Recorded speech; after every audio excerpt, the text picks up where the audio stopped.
the Know Your Gear podcast. Now it's time for Guitar of the Week. We're going to do Guitar of the Week. So this one is going to be fun. It's a guitar I wanted to share with you guys because, I don't know, something cool. So what do we have today? We have a Paul Reed Smith CE24 semi-hollow. So this is a made in USA one. It's a maple neck. So what you have is a two-piece maple neck. This has a scarf joint. I know. You have a mahogany body. It's a bolt-on. You can see the bolt-on right there. And then you have a maple cap. This one's in yellow. I don't know why I picked this. I just love the color. I bought this from Wildwood Guitars. This was towards the end of my, what I would call my pandemic purchases, where I was like, I think this was one of the last ones, if not the last one, but one of the last ones where I was like, oh, maybe another guitar will make me happy. And I got this. This one is light. I want to say 7 pounds. It's not 7.5. It's probably 7 pounds. High sixes, low sevens. It's got the tremolo arm. I believe it came with the original clear lampshade knobs, but I switched it to the amber ones. I just like the color of the amber on the yellow. This kind of reminded me of Santana, the red back with the yellow front. Semi-hollow. I only did it because of the weight relief. I was just like, hey, it'll be lighter. I've had a couple of these over the years. If you guys watch the channel, I had a green one, and then I had one of those limited edition, the reclaimed wood ones, and I sold that one. I'd love to say I regret selling it. I don't, guys, because I bought it and I liked it, and then what happened was they like doubled in price. It was one of those things like everybody went crazy with them so I sold it. And I took the profit and I bought a solid body. That's where I got the green one. I had a solid body because I got a green one for a smoking deal. So I was like, so it was one of those things like, oh, now I have one. And then over time, I got rid of the green one because I wanted to get a semi-hollow or something light again. So that kind of worked out. So it all worked out in my favor. So this has the 8515 pickups. Something I wasn't too sure if I liked them is a lot in this guitar. I kind of wanted to maybe put some 57 08s or something in there, but I kind of like them. I've kind of grown to like them. And again, I like that pickup. I just didn't know if I liked it in this guitar. It's a rosewood fretboard. It's got the white birds. So it's the white ivory. It doesn't look like mother of pearl or anything, which I actually like. Some people don't like that as much. And then I'm going to play it. So I'm going to run it through my Amplified Nation Wonderland Overdrive.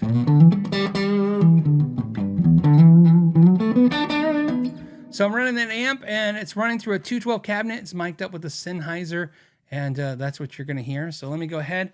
I will switch camera views, play it, and then if there's any questions, we'll talk about it. Here we go.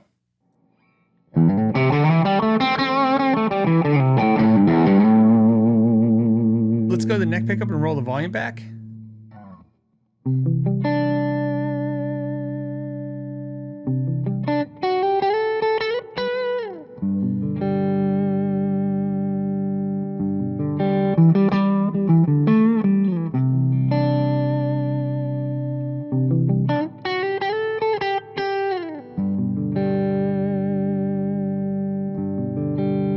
Let's roll the volume back up.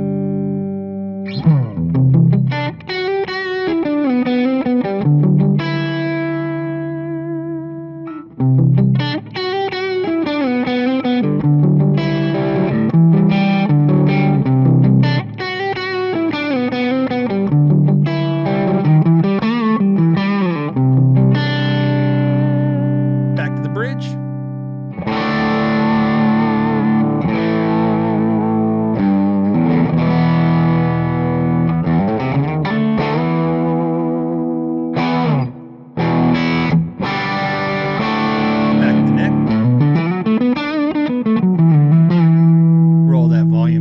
Again a little bit.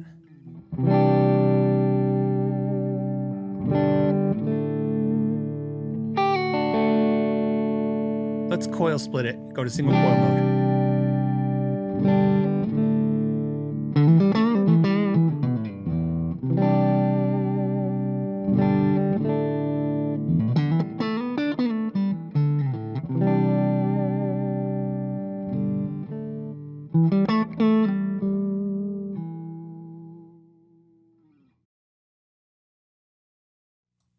All right, so hopefully you guys can hear me again. So what's interesting is I have an affection for the CE bolt-on guitars. As you guys know, Guitar of the Week is about just sharing a story or a funny thing. And I have this weird compulsion to own a CE bolt-on guitar. You know, when I first got into PRS guitars, I was definitely late to the game on PRS guitars. I didn't really ever see any interest in them. To me, they were just, well, so keep in mind for reference, it wasn't just PRS. It was Gibson Les Pauls and PRSs. They were just like, you know, old guitars. And so I was like, oh, I like newer looking guitars. And I wasn't really into this look, this fancy, pretty look. And I still, even when I opened my store, still wasn't into PRSs. It wasn't a thing I was into. And then, but I was like, oh, I have a store. I want to own some, you know, I want to have some nice guitars in the store. So we started picking up nicer brands. And one of the brands we went to was a PRS. And when I approached PRS to be a dealer, I said, hey, I want to get some PRSs. And they said, well, to be a dealer, you have to buy 9. And I was like, oh, okay, well, we'll buy 9. Cause I'm thinking, okay, that's actually, you know, that's a lot, but it's not a lot, right? We can do that. And they go, well, the problem is if you ordered 9, we'd only be able to ship you 2. So we couldn't even supply you. So they just said no. And I might have told this story before, but it's kind of funny. So fast forward a couple years later, remember the store was kind of new at that time. And the rep, who's a good friend of mine to this day, was in town and he was visiting the more well-known, more well-established guitar store in the Phoenix area. And the owner there, who's actually a friend, but at the time we didn't know each other, he spent the entire conversation complaining about us. He's like, I guess he was like, yeah, they're selling a lot of guitars over there and they're selling so many guitars and all these people are talking about them. And what happened was because he spent their sales meeting, the owner bitching about us. When the rep left, he got in his car and drove straight to our store, walked in our store and said, so how do we make you a PRS dealer? And I said, oh, I've talked to you guys before. I want to be a dealer. And he goes, yeah, he says, basically, he's like, you know, when the other store hates you, you're doing something right. We got to get your PRS guitars. So I started carrying PRS guitars and I just didn't get them. Still, I would sell them because, you know, people, you know, should get whatever they want. And they were nice guitars. And then what happened was, as you guys know, in 2009, I went to PRS's factory and met with them. And in that interaction, I just fell in love with the employees and just the vibe and the care. And I kept buying PRSs and I just couldn't find a PRS. I got one of those fancy ones and I was like, this isn't my thing. And so this isn't to name drop, just to tell you why this is personal to me. So Chester Bennington, who's the singer of Linkin Park, his son used to work at our store, take lessons and stuff. And so he would come and he was always super nice. And one day he came in the store and he bought some guitars. He bought a Mexican-made blacktop telly from us. I've told this story maybe before. And he bought a PRS Mira from us. And I made a joke because he gave me his black card and I was like, this is actually funny because if I don't tell this, Ralph will get mad at me. We used to never take American Express and we had to take American Express because he handed us the American Express black card. And I'm like, oh, well, we're taking American Express now. So anyways, he bought the guitars and I remember making the joke to him. This is to give you an idea how nice he was. I said, why are you buying guitars, man? They'll give you these guitars, like these companies. And he's like, nah, no one cares about the singer, man. And I'm like, I don't think that's true. Right. And no, it was just because he just wanted to support the store. He was just nice. He was just nice that way. But what happened is, and why that ties into this is, we were talking one day and he told me he really likes Strats and he likes PRS CEs. And I said, oh yeah, I don't like the CEs. I go, they look cheap to me.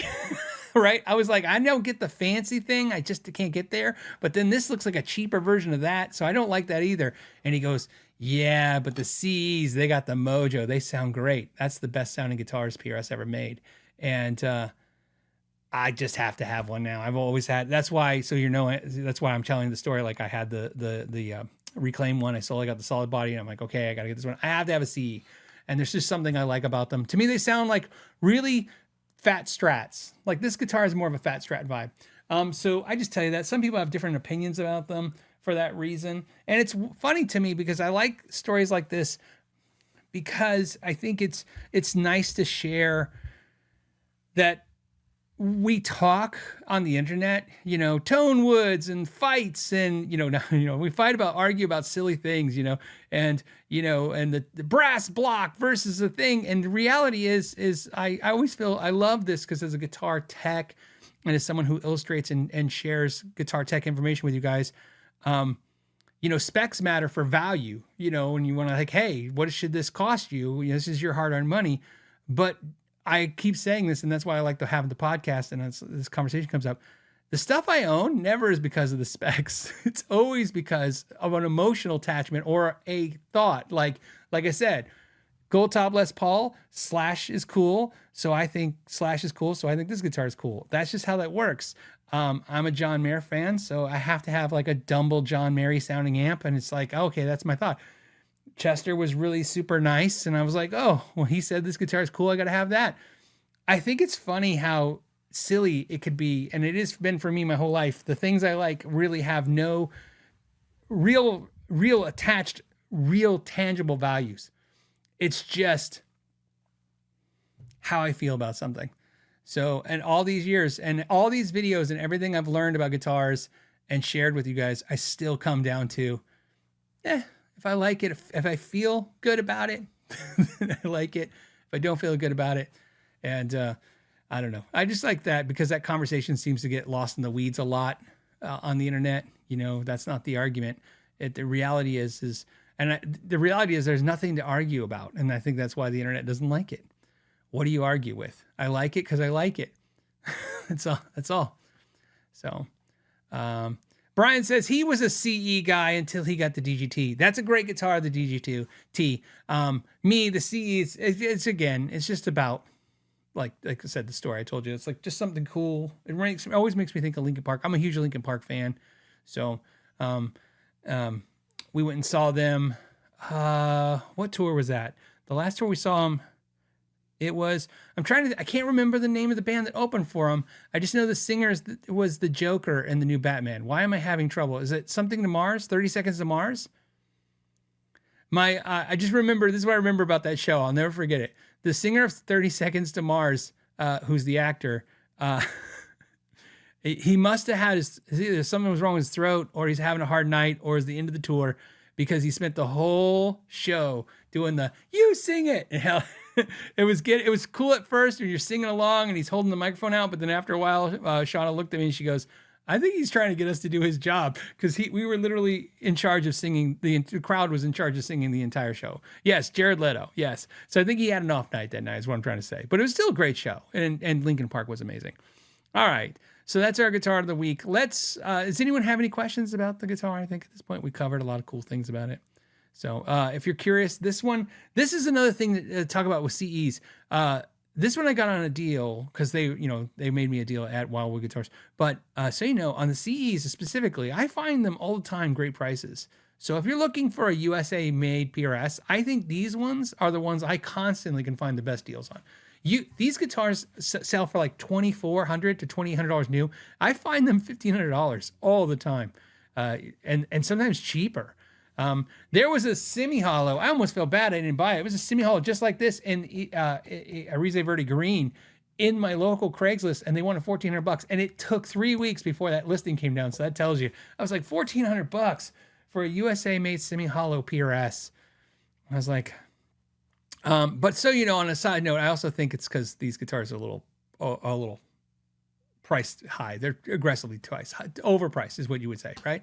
Overpriced. I don't know why I'm just not going to say it. Sometimes I'm trying to be nice, but they're overpriced.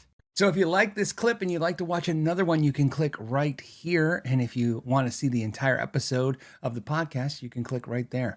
As always, thank you for your time and know your gear.